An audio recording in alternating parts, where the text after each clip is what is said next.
customer states, wait, I am the customer. Anyhow, greetings from the homestead. I'm Paul. Let's see what kind of a mess we can get into today. So yesterday I was trying to do the lawn and had a slight issue with the weed whacker. I think I have it troubleshot, but I'm going to start it up and see if it's having the same issue. It might have been heat related, but I'm not thinking so.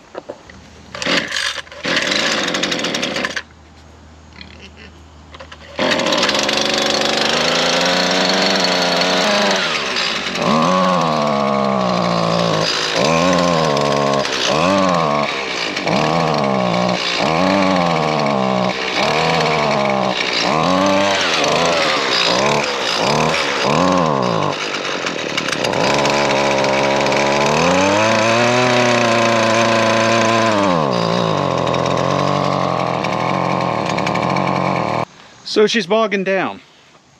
I think I have an idea what the issue is. Let me show you.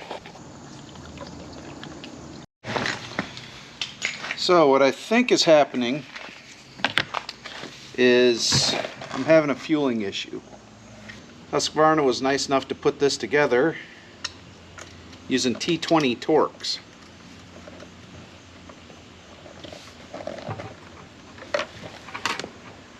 So basically using what I use on my impact.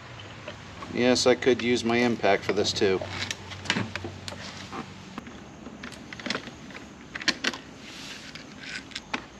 Trying to get to the gas tank.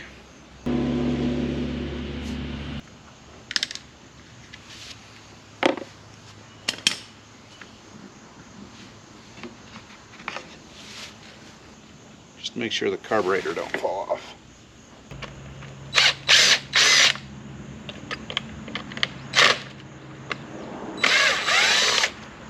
Oh, I gotta take the side cover off the muffler.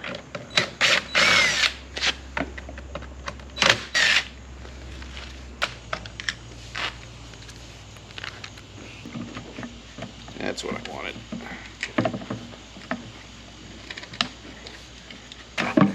There we go. What I think what's happening was I think my fuel lines are old and brittle.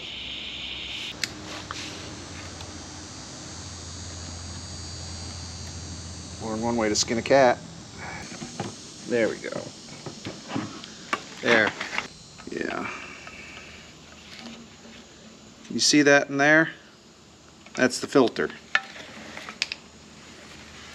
So this fuel filter should be on the end of that line. Well, I found this floating around in the tank and it still had a piece of plastic on the end of it yesterday. So I took and cut it, put it back on there. It floated again. I cut it a little bit shorter, put it back on there, and if you look, you can see that fuel line is pretty well rotted. But it just so happens, if you've been with the channel a while, you know a while back I had a similar model that gave up the ghost. Well, I kept the fuel tank because, well, I had new fuel lines on it. She ain't pretty, but she should work. Let me make sure I got this plumbed in correctly. I don't think I got enough. I cut the fuel lines off too short on this. Yeah, that's not going to work. I'm going to need fuel lines. Back from the parts store, $6. Well, I say parts store, but realistically, I went to the small engine store. Give that a second. There we go.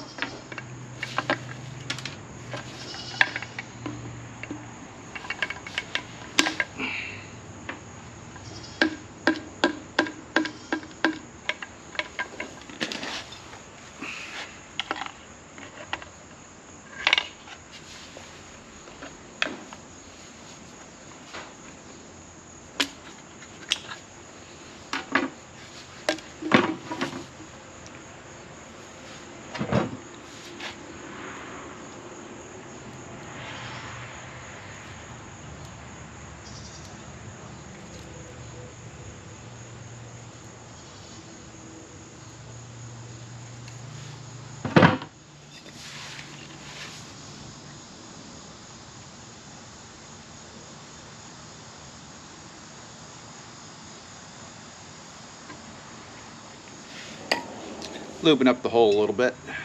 Makes it go easier.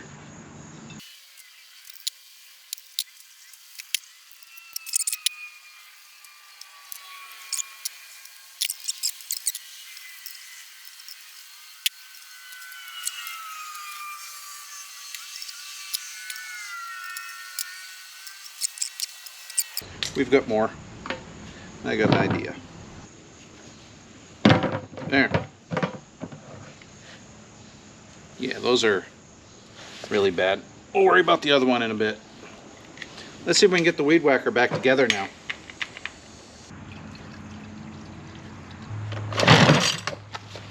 Let's get started on that pool of flammables. So that was interesting. Well, as you saw from the beginning, the fuel tank, the fuel lines are definitely rotted on this one. They're, well, give you an idea. Here's the new lines. See how flexy they are?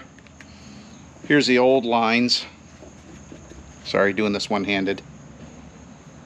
They're not very flexy at all. They're very stiff.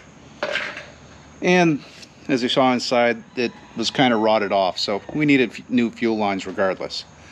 Apparently somewhere along the line she just didn't like the tune that it had on it. So years ago I bought this kit from Amazon, and what it is it's a carb tune kit. So you've got little brushes for cleaning out things, and then you've got all kinds of different styles of adjustable carburetors for small engines. If you're going to be working on small engines, I'd recommend getting one of these. Although modern carburetors don't have much for adjustments. They're pretty much set from the factory and forget it. But then again, so is a lot of stuff, and well, I don't like that stuff. I like to be able to fix things and keep moving. I don't want to have to buy a new one every couple of years because it just got gummed up with bad fuel or bad batteries or bad whatever. Anyhow. But it's fixed, it's working. I need to get to work. I need to finish weed whacking and mowing and further mowing, because if I don't get it done today, I'll probably be mowing everything again by the time I get back to it. Yeah, bye.